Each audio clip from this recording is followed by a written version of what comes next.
Հարգելի հայրենակիցներ, բարև ձեզ։ Այսօր ձեր հետ միասին կքննարկենք շատ կարևոր հարց։ Իմ պատկերացումով եկել է պահը ամփոփենք ինչ-որ առումով քաղաքական գործընթացները եւ գագաթնաժողովը Եվրոպական Հայաստանի ԵՄ առաջի գագաթնաժողովը տալիս է հնարավորություն ինձ, որ ես նաեւ կիսվեմ ձեր հետ իմ քաղաքական եւ վերլուծական տեսակետով եւ ասեմ մեկ հստակ բան։ Ես կարծում եմ, որ այս ընտրական ցիկլը, այդ թվում ընտրությունները, որը սպասվում են, ի վերջո ինչ որ առումով մի շարք քաղաքական ուժերի առհասարակ իրանց ներկայությունը, արկայությունը կամ գուցե մեր ուշադրությունը այդ ուժերի հանդեպ լրջորեն փոխի։ Եվ ես այսօր ձեր հետ միասին կներկայացնեմ իմ տեսլականը, որովհետև ես ասեմ, որ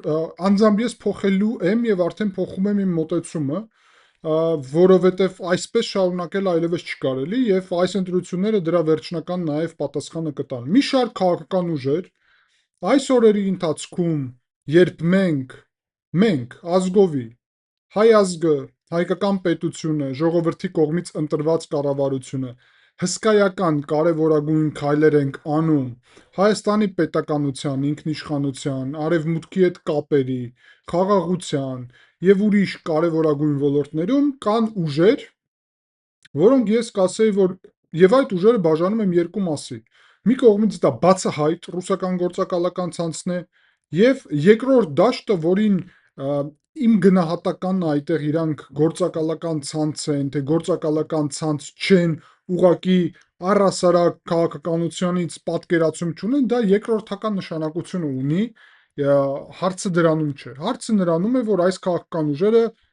Հայաստանի Հանրապետության պետական շահի դեմ են գործում փաստացի։ Դա իմ համար փաստ է, ես դա տեսա, այդ թվում ես կոնկրետ ասում եմ, այն ուժերը եւ սկսենք նրանից, որ զուգահեռ այդ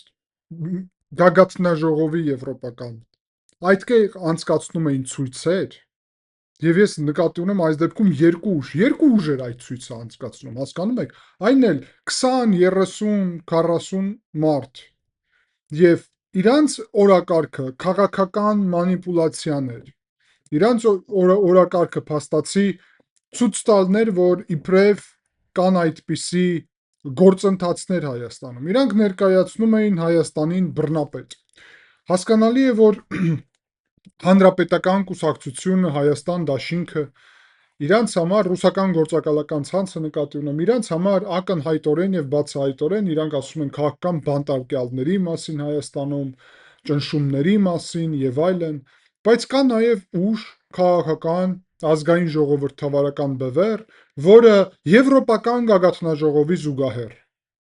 50 պետության մոտավորապես բարձր պաշտոնյա երկրի ղեկավարների այցի զուգահեռ եւ պատվիրակությունները նկատի ունեմ։ Հայաստանի Հանրապետության հետ կնքվող մի շարք նոր փաստաթղթերի, Հայաստան ԵՄ առաջին գագաթնաժողովի, Հայաստանի ժողովրդավարության ընդգծման կարևորության, Ֆրանսիայի նախագահ պետական այցի զուգահեռ այս քաղաքական ուժերը ոչ միայն իրանց են անլուրջ իրավիճակի մեջ դնում, դա մեկ խնդիր է, բայց դա իրանց խնդիրն է։ Երկրորդը իրենք օգտագործելով իրենց դիրքերը, իրենց քաղաքական ուժ իբրև լինելու կարգավիճակը, փաստացի Հայաստանի Հանրապետության կենսական շահերին վնաս են հասցնում։ Ցույց են կազմակերպում ներկայացնելով, որ իբրև Նիկոլ Փաշինյանը բռնապետ է։ Եվ զուտ այս տրամաբանության մեջ է նաև նստում, եւ ես անպայման պետք է սա արձանագրեմ, պարոն Տիգրան Խզմալյանի կողմից տված հարցազրույցը Վիտալի Պորտնիկովին։ Վիտալի Պորտնիկովը հսկայական լսարան ունի, ռուսերեն է հարցազրույցը եւ 300,000 դիտում է հավաքել այդ հարցազրույցը։ Ուստի երբ պարոն Տիգրան Խզմալյանը այդտեղ ելույթ է ունենում, ապա ակնհայտ է, որ իր կարծիքը ինչ որ առումով համարվում է կամ ասոցացվում է Հայաստանի կամ հայ ազգի մոտեցման հետ։ Եվ սա խնդրահարույց է, հարգելիներ, որովհետև այնինչ ես այդտեղ լսեցի, այնինչ Վիտալի Պորտնիկովը նույնիսկ զարմացած էր, եւ ինչ մեկնաբանություններում հետո կարդացի, եւս մեկ անգամ ինձ ապացուցեց, որ պարոն Խզմալյանը եւ Վիտալի Պորտնիկովը դա իրան ասում է նաեւ, բայց իրական քաղաքականություն վերադառնանք։ Պարոն Խզմալյանի այդ հայտարարությունները, ազգային ժողովրդական բևեռի այդ գործունեությունը կտրուկ հակապետական տրամաբանություն ունեն։ կեղծեն եւ Հայաստանի պետական շահերի դեմ են։ Ցույց կազմակերպելը, վարչապետ Փաշյանին բռնապետ ներկայացնելը, պարոն Խզմալյանը իր այդ հարցը դա Բևերին է վերաբերվում, այդտեղ ուրեմն Ղարաբաղի դրոշերով ներկա լինելը, Եվրոպական միությունը վաղուց ողջունել, աջակցել եւ նաեւ մեծ ներդրում է ունեցել, որ Հայաստանը եւ Ադրբեջանը ճանաչեն միմյանց տարածքային ամբողջականությունը։ Եվ Եվրոպական միությունը Ղարաբաղի անկախություն չի ճանաչել։ Այդ ուժերը իրենց արևմտամետ ներկայացնելով կամ այդքան գիտելիք չունեն, ծանոթանան, բայց ես կասկածում եմ, ծանոթանան Եվրոպական միության պաշտոնական մոտեցումների հետ, կամ խաբում են։ Զուգահեռ դրա այդ նույն ուժերը փորձում են վարչապետ Փաշյանին բռնապետ ներկայացնել, ուրեմն ինչ է ստացվում, հարգելիներ, այսինքն ամբողջ եվրոպական պետությունները, բոլոր, Եվրոպական միությունը, բոլոր կառույցները այդքան տեղյակ չեն, իրանց ծառայությունները դիվանագիտական, հատուկ ծառայությունները, իրանք տեղյակ չեն,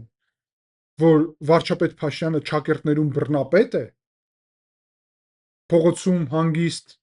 զբոսնող բռնապետ, հա, մնացած բոլոր երկրի ղեկավարների հետ միասին։ Եվ այլն, դա ուղղակի մեկ օրինակ բերեցի այս օրերի ընթացքում։ Եվ Բևերը տեղյակ է։ Եվ հերիք չի տեղյակ է, եկել է եվրոպացիքին տեղյակ պահի։ Իրանք այդքան ինքնավստահ են, որ իրանք համոզված են, որ իրանք կարող են եվրոպական պետությունների առաջնորդներին խորհուրդ տալ, աչքերը բացել եվրոպացիքի, որ Փաշինյանը բռնապետ է, եվրոպացիք այդքան չկան, որ հասկանան այդ, հա, առանց Բևերի օգնության, առանց պարոն Խզմալյանի նաև օգնության, չեն կարող հասկանալ, որ հայկական Իվանիշվիլի է, ասում է պարոն Խզմալյանը։ Այսինքն նույն սցենարով է տանում։ Իրականում ասում է Վլադիմիր Պուտինի տեխնացուն է, այսինքն ամբողջ Եվրոպական միությունը այդքան տգետ է,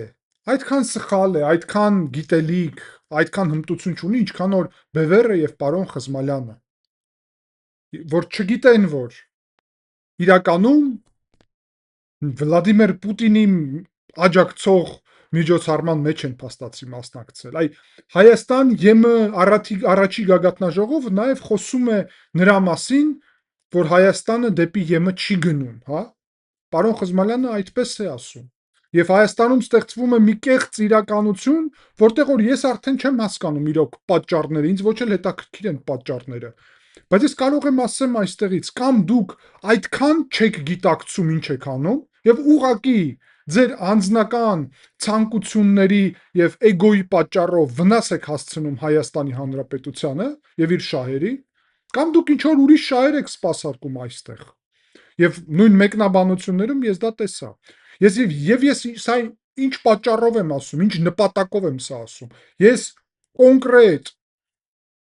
իմ համար առնվազն գալիս եմ տեսակետի, որ մենք այսուհետև առհասարակ ուշադրություն չպետք է դարձնենք այսպիսի ուժերին, բայց ոչ միայն ուշադրություն չդարձնենք, այլ նաև պայմանավորվենք ինչ որ բանի մասին։ Պայմանավորվենք, որ գուցե ճիշտ գնահատական տանք, որովհետև երբ այսպիսի միջազգային միջոցառման առումով Բևերը փորձում է բացասական ազդեցություն ունենալ,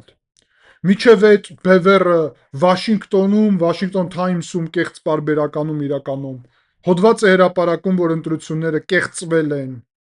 արդեն դրանով հսկայական վնաս հասցնելով մեր հանդեպ աջակցության, որովհետև մեր հանդեպ Եվրոպական միության, Միացյալ Նահանգների ռազմական այդ թվում աջակցությունը, քաղաքական, տնտեսական, բոլոր աջակցությունը գալիս է նրանից, որ Հայաստանում ժողովրդավարություն է։ Դուք կեղծելով այդ իրականությունը, երբ Հայաստանում ժողովրդավարությունը ուղղակի ձեր դուրը չի գալի, այն իրականությունը, որովհետև փաստացի դուք չեք կարող հավաքել ձայներ այդ ժողովրդավարության մեջ, դա փաստ է։ Ժողովրդավարություն կա, ընտրություններ կա, բայց դուք չեք կարող այդ ընտրություններում ձայներ հավաքել։ Դուք չունեք այդ աջակցությունը հանրության։ Նրա փոխարեն, որ դուք փորձեք նորմալ քաղաքական ուժեր լինեք եւ ձայն հավաքեք, Դրա փոխարեն դուք թիրախավորում եք Հայաստանի ժողովրդավարությունը եւ ստեղծում խնդիրներ միայն Հայաստանի Հանրապետության համար։ Պարոն Խզմալյանը իր ելույթում խոսքին ասում է, որ Հայաստանը չի օգտագործում պատմական շանսը եւ չի հայտ ներկայացնում դեպի Եվրոպական միություն։ Վիտալի Պորտնիկովը այդտեղ իրեն ասում է, այնինչ ես եմ ասել այդքան ժամանակ։ Ասում է, բայց ինչպես։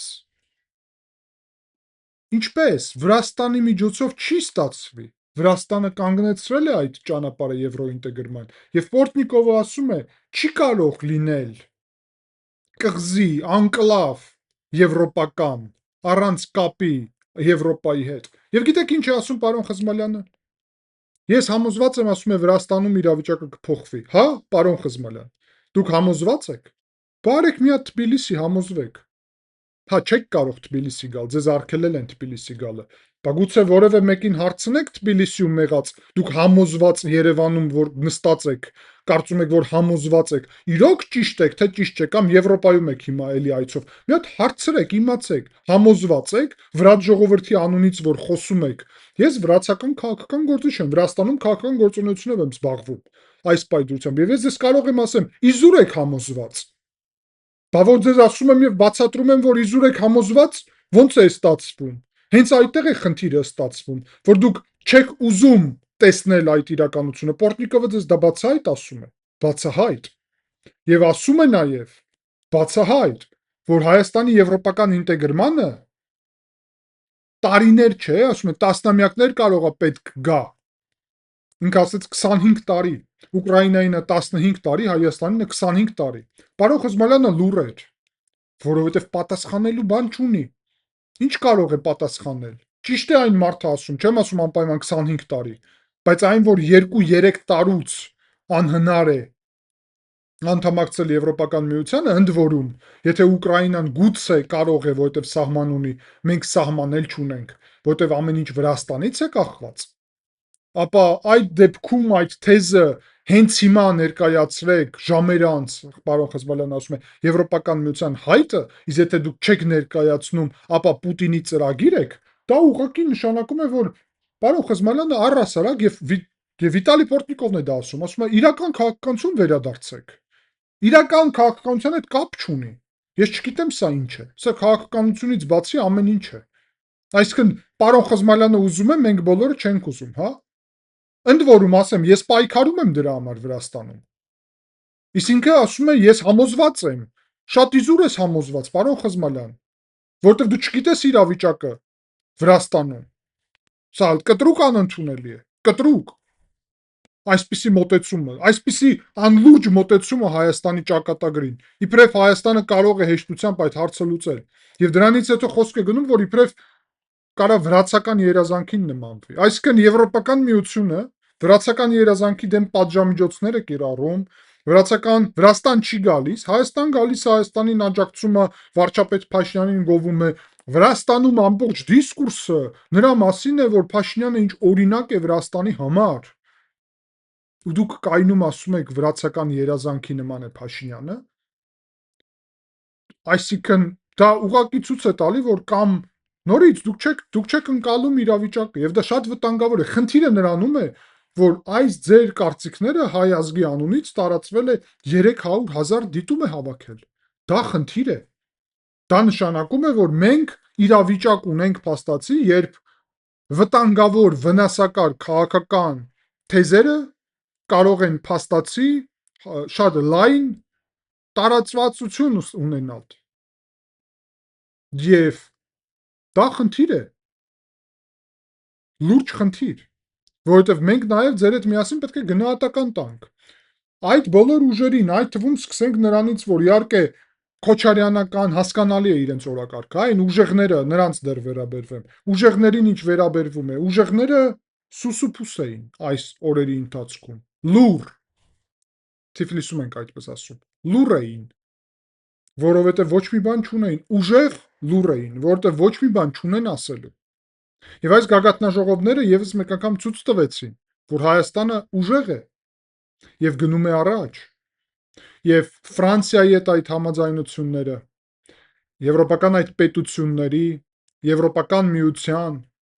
այդ ամենը ցույց է տալի, որ Հայաստանը ճիշտ արտաքին քաղաքականություն է այս պահին վարում։ Այս պահին, այո, ապագայում գուցե էլ ավելի լավ հնարավորություններ ունենանք, բայց մեր հնարավորությունները սահմանափակ են այս պահի դրությամբ։ Եվ ակնհայտ է, որ այդ ռուսական գործակալական ցայցը հասկանալի է, սպառնում են նորից, փորձում են իրականում խնդիրներ ստեղծել։ Սամվել Կարապետյանը արդեն ելույթ է ունեցել, ասել է, որ ուրեմն Հայաստանը խնդիրներ կունենա տարածաշրջանի բալանսավորման ուղղությամբ, այսինքն այս գագաթնաժողովի պատճառով։ Իհարկե մենք տեսնում ենք մնացած այդ ուժերի հայտարարությունները, բայց ես ամենաշատ նաև զարմանում եմ հատկապես, երբ անձնավորությունը պաշտոնական ասում է եվրոպական կուսակցության ներկայացուցիչ եմ, եւ դրան ավելացնում է, որ այսօր ուրեմն մարդիկ կլքեն Հայաստանը, եթե Հայաստանը չգնա դեպի Եվրոպա։ Այսինքն առաջ տարին ունենք, երբ մարդիկ չեն լքում Հայաստանը։ Այստեղ ենթադրություն է, կամ ով ասեց Հայաստանը չի գնում Եվրոպա։ Հայտ ներկայացնելն է միայն պարոն Խզմալյանը Եվրոպա գնալ պատկերացնում։ Եվ ասում է, որ ասիական ճանապարհն ենք ընտրել։ Բացի դրանից, պետք է նաև ասել, որ այո, Պորտնիկովը իրան հորդորում է քաղաքական ռեալիզմին վերադառնալ եւ ասում է, որ սահման չունի Հայաստանը, ասում է, որ երկար տարիներ կարող է տևել անդամակցությունը։ Պարոն Խզմալյանը ասում է, հայտ ներկայացնելն է ամենակարևորը, որովհետեւ ֆինանսական եւ ուրիշ աջակցություն կձևավորի, բայց այդտեղ պարոն Խզմալյանը չի գնահատում այն փաստը, որ հայտ ներկայացնելու համար Հայաստանը այսօր պատրաստ չէ դեռ, բացի դրանից ոչ էլ աշխարհակաղակական իրավիճակը, ոչ էլ Ռուսաստանից կախվածությունների առումով։ Եվ այս առաջարկությունը անելը հնչում է ուղղակի անլուրջ։ Այսինքն կարծես դրա ցանկություն չկա, ավելին, պարոն Խզմալյանը այդտեղ դրա ցանկություն կա։ Դրա պահը չի հասունացել։ Եվ այնպես չի, որ պարոն Խզմալյանը որ ասում է դա, ինքը գիտի, իսկ ուրիշները չգիտեն, որ հայտ ներկայացնել պետք է ապագայում։ Պարոն Խզմալյանը ասում է, օրենք ենք մեր կուսակցությունը անցկացրել խորհրդարանում եւ չի իրականացնում ուրեմն քաղաքացիական պայմանագիրը։ Ուրեմն այդտեղ էլ նորից նույն սուտն է։ Պարոն Խզմալյանը այդ օրենքը նախաձեռնել է Եվրոքվեի հետ միասին, բայց դուք չեք անցկացրել դա։ Քաղաքացիական պայմանագիրն է անցկացրել։ Եվ դուք այդքան հարգանք չունեք քաղաքացիական պայմանագրի այդ գործի համար, որ չեք նշում դա նույնիսկ ձեր հարցազրույցում։ Բացեք, որ վարչապետ Փաշինյանն է դա անցկացրել։ Իրականում դուք նախաձեռնել եք։ Եվ այնպես է ներկայացված, կարծես ձեր ջանքերով է դա իրականացված, իսկ վարչապետ Փաշինյանը դրա հետ կապ չունի։ Դա էլ իրականությունից հետ կապ չունի։ Պորտնիկովը բացահայտ նշում է, որ Հայաստանը այս իրավիճակում է գտնվում, Հայաստանը այսօր փորձում է սուբյեկտիվություն ձևավորել, փորձում է ընտրությունը կանգնած է ինքնիշխան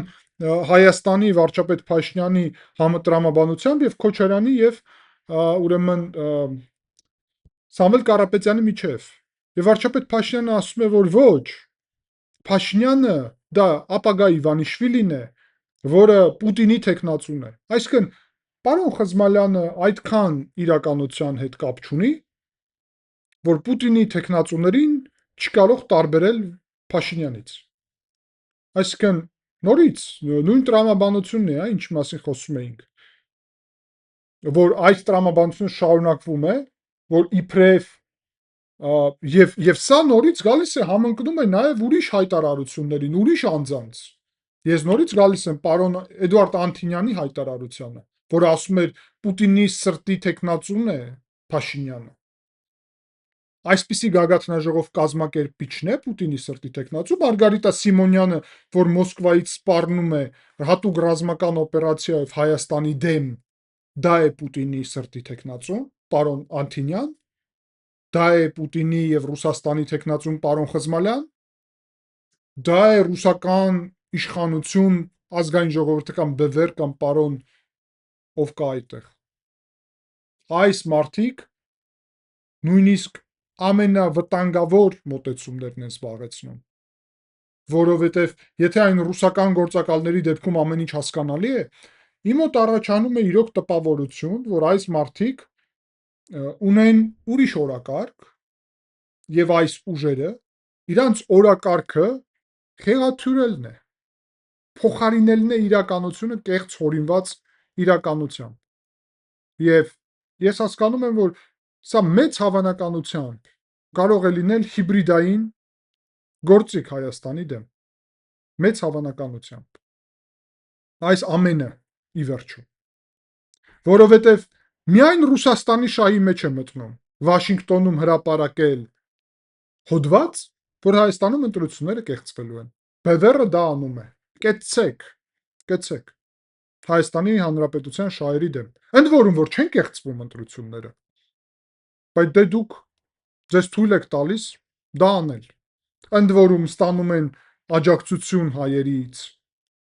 Ամերիկայի եւ այլն, եւ այդ գումարները օգտագործում են Հայաստանի Հանրապետության շահերի դեմ։ Փաստացի։ Մյուս կողմից պարոն Խզմալյանը նաեւ ոչ պակաս, կարող է ավել 300,000-անոց լսարանին պատմում է, որ վարչապետ Փաշինյան սա կեղծ էր։ Գագաթնաժողովն էր կեղծ, Հայաստանի ԵՄ գագաթնաժողովը Ֆրանսիայի հետ կեղծիք է, եվրոպական ցանկությունները ամեն ինչ կեղծիք է։ Ամեն ինչ կեղծիք է ըստ իրեն։ Այդ ամենը կապ չունի։ Մարգարիտա Սիմոնյանի Մոսկվայից Դմիտրի Մեդվեդևի սպառնալիքները, այդ ամենը կեղծիք է, միայն պարոն Խզմալյանն է ճիշտ։ Ինքը գիտի միայն, որ վարչապետ Փաշինյանը Պուտինի թեկնածուն է, ըստ իրեն։ Այս մարդիկ զբաղվում են լուրջ իրականում դիվերսիոն գործունեությամբ։ Եվ ես առաջարկում եմ կոնկրետ հասնել նրան, որ մենք ամեն ինչին իր անունը ի վերջո անվանենք։ Բոլոր այն մարդիկ, ով այսպիսի կեղծ օրակարգ կներկայացնեն, առաջի հերթին ես սպասում եմ ընտրություններին, ընտրությունները կամրագրեն ձեր քաղաքական քաշը, եւ այս երեքի դեպքում էլ տարբեր ուժերով են մասնակցում, հա, կոնկրետ։ Ես նորից այս երեքին եմ անդրադառնում, միջև էլ եմ խոսել։ Ինչ եմ ես երեքին անդրադառնում, բա ուրիշ բոլորի մասին ամեն ինչ պարզ է։ Այսինքն ամեն ինչ պարզ է պարոն Թաթոյանի հետ։ Ամեն ինչ պարզ է։ Իր հարցազրույցն էլ տվեց, ես ուշադիր նայեցի։ Պարոն Թաթոյանը հասկանալի է, որ Սերժ Սարգսյանի այդ տրամաբանության ներքո է։ Ամեն ինչ հասկանալի է։ Պարոն Էդմոն Մարուքյանինը դե վաղուց հասկանալի է ամեն ինչ։ Եռագլուխ պատերազմի կուսակցության մասին մենք ձեր հետ այդքան հաճախ ենք խոսում, որ կրկնվելու առիթ էլ եւ անհրաժեշտություն էլ չկա։ Բան չկա էլ ուրիշ տակը։ Այդ պատճառով եմ ասում, որ կան մի քանի առողջ ուժ, ես բացահայտ դա ասում եմ, հանուն հանրապետության կուսակցությունը, հանրապետություն կուսակցությունը, գուցե ինչ-որ ուրիշ ուժեր տեսնենք, եթե մասնակցում է քրիստոնյա ժողովրդավարական կուսակցությունը, նաև ենթադրում եմ դա այդ կուսակցությունը եւ այլն, բայց ընդհանուր առումով քաղաքական դաշտ եմ գնահատում եւ ասում եմ, որ սա է ամենավտանգավորը, որովհետեւ պարզ չի այս մարդիկ ինչ են ասում։ Իբրև արևմտամետները ամենախնդրահարույց հատվածն է ստացվում, որովհետեւ իրենց արևմտամետությունը հակասում է Հայաստանի արևմտյան ճանապարհին եւ ճակատագրին։ Ի վերջո։ Որովհետեւ ներկայացնել վարչապետ Փաշինյանին ինչպես բռնապետ, Հայաստանը ինչպես բռնապետություն, ինչպես անվստահելի, այսինքն դուք ասում եք եվրոպացիքին, որ մի վստահեք վարչապետ Փաշինյանին, ինքը Պուտինի թեկնածուն է։ Մի վստահեք այսօր Հայաստանին։ Մի տվեք Հայաստան, ձեր ասածը ինչ է նշանակում։ Մի տվեք Հայաստանին այն տեխնոլոգիաները, այն զենքը, այն հնարավորությունները, որովհետև վարչապետ Փաշինյանը բռնապետ է ըստ ձեզ։ Ընդ որում ինքը բռնապետ չի։ Ընտրությունները կեղծվում են։ Դա նաև նշանակում է, որ Հայաստանը աջակցություն չպետք է ստանա ըստ ձեզ։ Թե դուք պատկերացնում եք, որ դուք ձեզ է իշխանությունը պատկանում ինչ-որ մի ձև։ Ընտրություններ կա, գնացեք քվե ստացեք։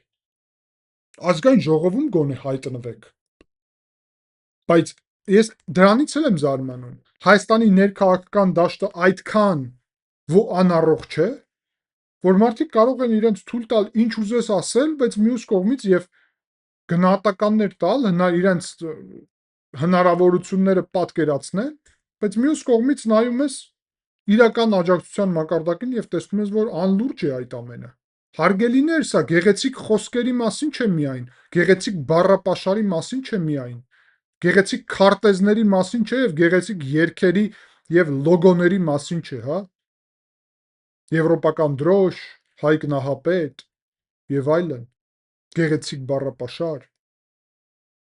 Բոլոր ուժերը, ով կասեն, որ վարչապետ Փաշինյանը Պուտինի թեկնածուն է, իմ համար այդ ուժերը քաղաքական ուժ չեն դրանից հետո։ Եվ ակնկալեք, որ ես ձեզ կվերաբերվեմ նույնպես, ինչպես վերաբերվում եմ այդ եռագլուխ գործակալական ցանցին։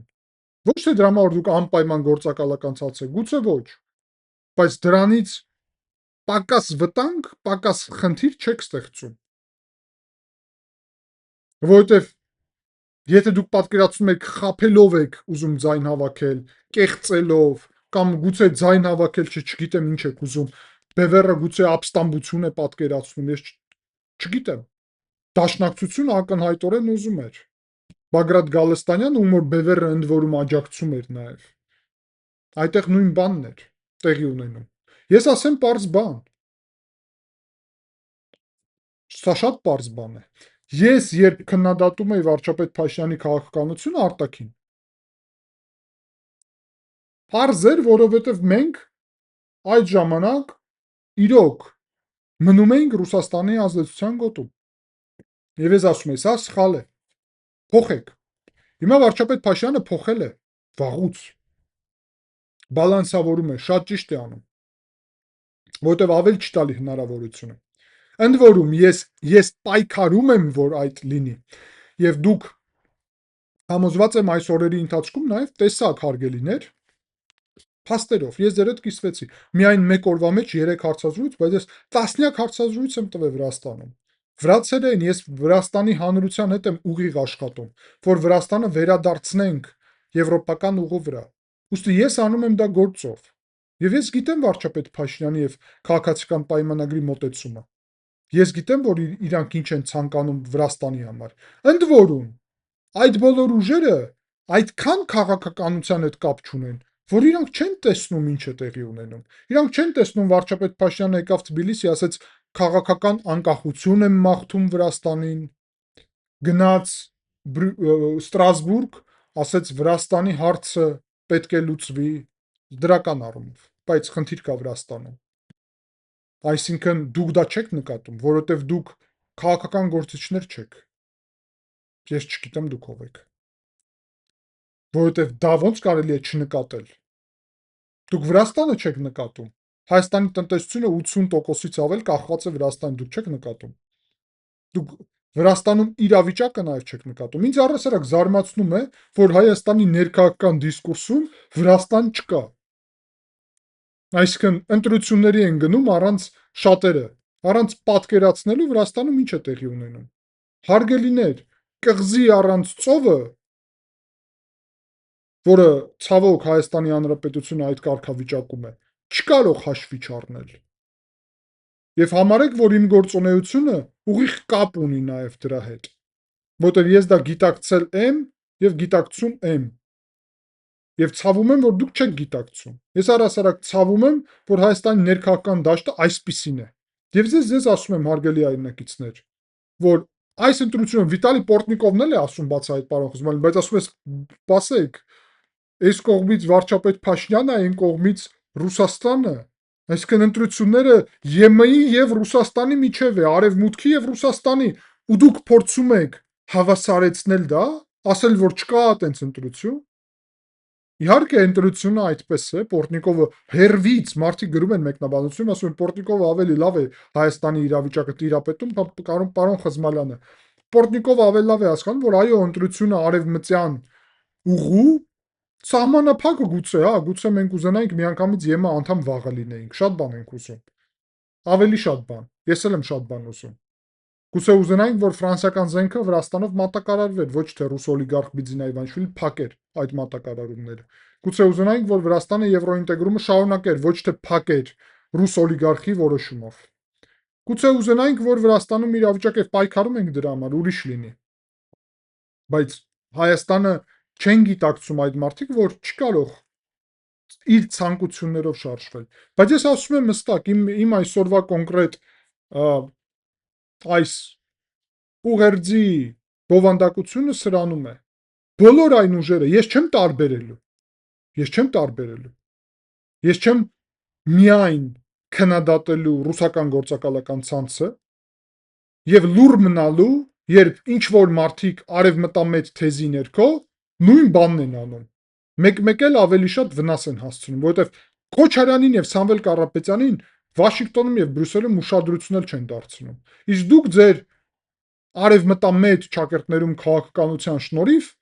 այնպես եք անում, որ ձեզ ուշադրություն գուցե դարձնեն։ Եվ ստեղծում եք կեղծ իրավիճակ։ Ուստի չենք հանդուրժելու սրան, լուր չենք մնալու։ Իսով ասաց, որ մենք պետք է լուր լինենք։ Իսկով ասաց, որ իր անունը չպետք է տանք։ Ուստի ես հորդորում եմ ձեզ բոլորիդ, այս երեք ուժին էլ, հա, ու մասնորներ խոսում է, մնացած ուժերին էլ առասարակ։ Բոլորին, բոլոր ուժերին։ Կամ քաղաքական իրականության մեջ եղեք, կամ եթե դուք քաղաքական իրականությունից շեղվում եք եւ սկսում եք կեղծել իրականությունը, սպասեք կտրուկ արձագանքների։ Սպասեք կտրուկ արձագանքների եւ հայկական հանրության կողմից առաջի հերթին։ Ես էլ փորձելու եմ իմ ներդրումը ունենամ նրանում, որ գուցե ճիշտ գնահատականներ տալով ձեր կեղծ գործունեության եւ քայլերին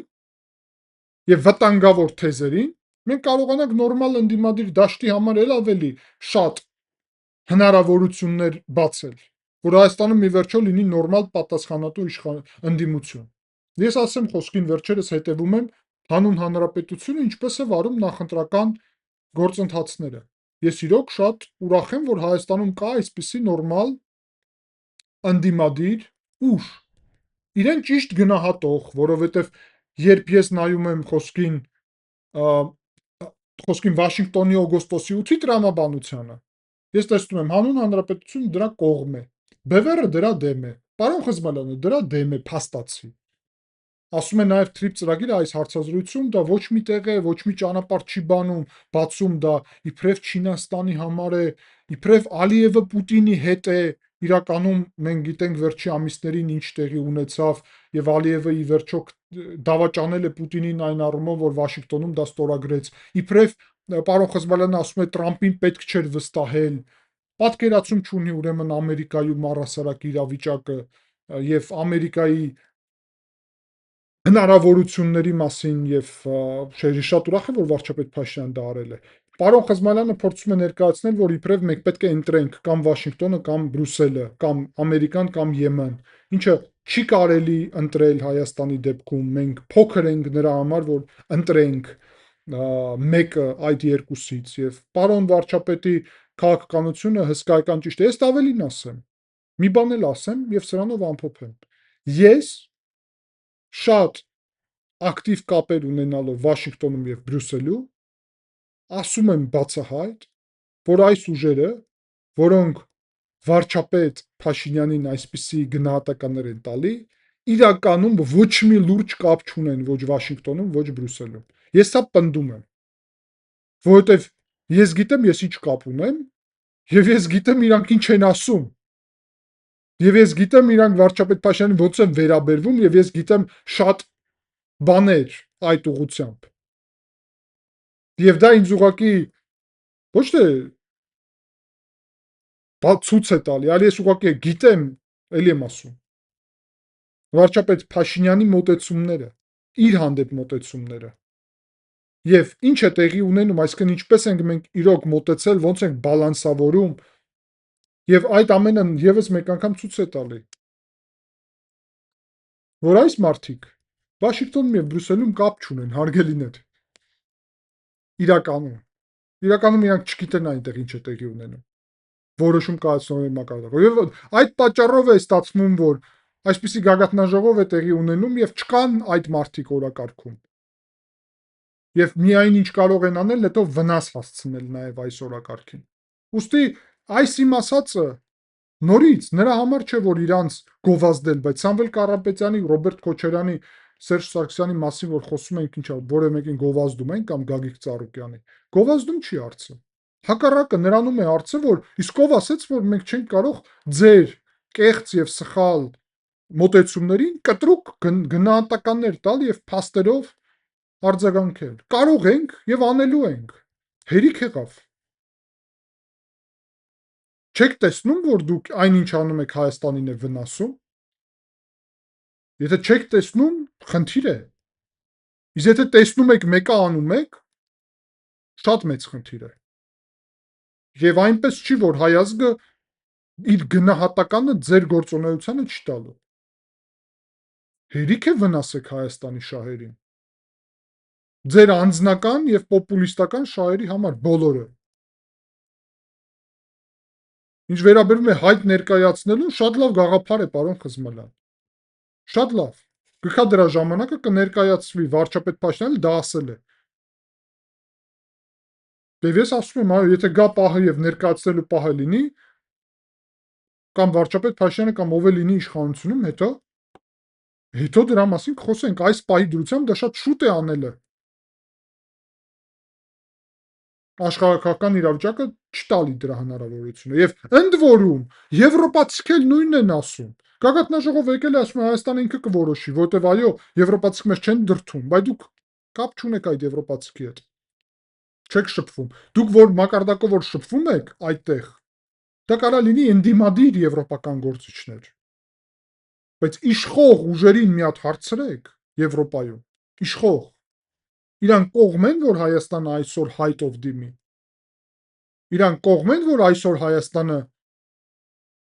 միանգամից կտրուկ քայլեր անի, ընդ որում մենք պատրաստ չենք դրա համար։ Դեռ։